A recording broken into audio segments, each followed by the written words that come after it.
Sant'Antimo's church over the canals. This architectural complex, later called the Tarzinata, traces a large excerpt of religious and social history of the town, from the 13th to the 19th century up to the present day. The first original structure of the church, made of Gothic Alberese stone, it was deeply wanted by the Guild of Sailors, and it dates back to the 13th century.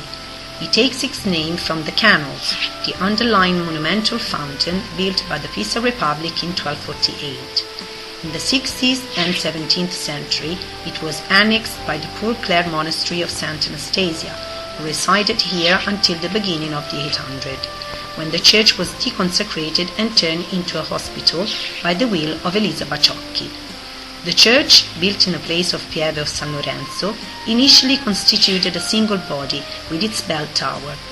The construction of the tower and the church proceeded in synergy in order to give structural support to the latter, since the difference in level on which it was built.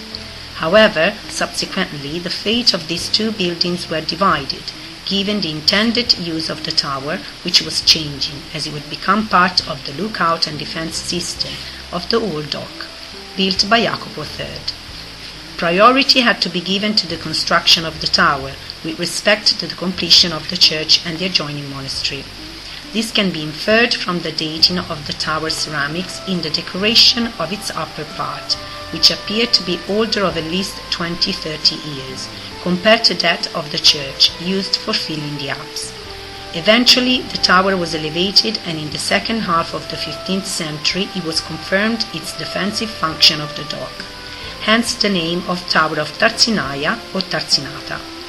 The elevation of the tower led to a partial removal of brick arches, crowning system replaced by Guelph battlement as witnessed in Vasari frescoes and from the views of Piombino by Pierre Mortier, Dutch engraver and illustrator of city views, who lived from 1661 to 1711. The battlement currently visible is instead dovetail of Ghibelline style. The tower is the only survivor of the defense complex of the seaport of the city and the dock, now called the Marina.